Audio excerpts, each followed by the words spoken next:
സർക്കാർ ജോലികൾക്ക് പ്രായപരിധി ഉയർത്തി സുവേന്ദു സർക്കാർ. പശ്ചിമബംഗാൾ സർവീസ് റൂൾസിൽ ഭേദഗതി വരുത്തി. ഗ്രൂപ്പ് എ തസ്തികകളിലേക്കുള്ള പരമാവധി പ്രായപരിധി 41 വയസ്സാക്കി. ഗ്രൂപ്പ് ബി തസ്തികകൾക്ക് 44 വയസ്സും ഗ്രൂപ്പ് സി ഡി തസ്തികകൾക്ക് 45 വയസ്സുമായിരിക്കും പ്രായപരിധി. നിരവധി ഉദ്യോഗാർത്ഥികൾക്കാണ് BJP സർക്കാരിന്റെ തീരുമാനം ആശ്വാസമാകുന്നത്. വിവരങ്ങളുമായി ദിലീപ് കുറ്റിച്ചൽ ചേരുകയാണ്. ദിലീപ്, അങ്ങനെ ഭരണതലത്തിലും വലിയ മാറ്റത്തിന് സാക്ഷ്യം വഹിക്കുകയാണ് ബംഗാൾ. ഇപ്പോൾ യുവാക്കളെ ചേർത്ത് പിടിക്കുന്ന വളരെ സുപ്രധാനമായ ഒരു തീരുമാനമാണ് ഉണ്ടായിരിക്കുന്നത്. വിവരങ്ങൾ.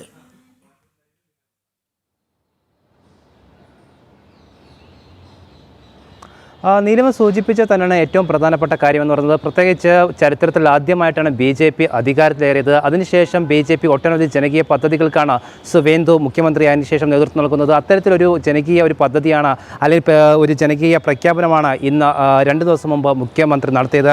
അതിൽ ഏറ്റവും പ്രധാനപ്പെട്ട കാര്യം എന്ന് പറയുന്നത് 1981 ഭേദഗതി വരുത്തിയാണ് ഇത്തരത്തിൽ ഉദ്യോഗാർത്ഥികൾക്ക് ഒരു അവസരം നൽകുന്നത്. സംസ്ഥാനത്തിൽ ഒട്ടനവധി കാലങ്ങളായി നിയമനങ്ങൾ നടക്കുന്നില്ല. അതുപോലെ തന്നെ നിയമനങ്ങൾക്ക് സാധ്യമായ നടപടികളൊന്നും തൃണമൂൽ കോൺഗ്രസോ അതിനും ഭരിച്ച ഇടതുപക്ഷ സർക്കാരോ ചെയ്തിരുന്നില്ല. അതിന് ചുട്ട മറുപടി നൽകുന്നതാണ്, അല്ലെങ്കിൽ ജനകീയ പദ്ധതികൾക്കാണ് സുവേന്ദു അധികാരി ഇതിന് തുടക്കം കുറിച്ചിരിക്കുന്നത്. അതിൽ പറയുന്നത് ഇങ്ങനെയാണ്: പ്രായപരിധി, അതായത് ഗ്രൂപ്പ് എ തസ്തികയിലുള്ള പ്രായപരിധി 41 ഉയർത്തിയിരിക്കുകയാണ്. തസ്തിക ബിയിലാണെങ്കിൽ 44 വയസ്സ് വരെയും തസ്തിക സി ഡി ലെവലിലുള്ള ഉദ്യോഗാർത്ഥികളുടെ പ്രായപരിധി 45 വയസ്സായിട്ട് ഉയർത്തിയിരിക്കുകയാണ്. അത് സ്വാഭാവികമായിട്ടും പശ്ചിമ ബംഗാളിലെ ജനങ്ങൾക്കും അതുപോലെ തന്നെ ഉദ്യോഗാർത്ഥികൾക്കും വളരെയധികം സഹായകമാകുമെന്ന് തന്നെയാണ് വിലയിരുത്തപ്പെടുന്നത്. സ്വാഭാവികമായിട്ടും പശ്ചിമ ബംഗാൾ സുവേന്ദു അധികാരത്തിന് ശേഷം ഒട്ടനവധി ജനകീയ പദ്ധതികൾ ഇനി നടപ്പിലാക്കുമെന്നും അദ്ദേഹം വ്യക്തമാക്കി.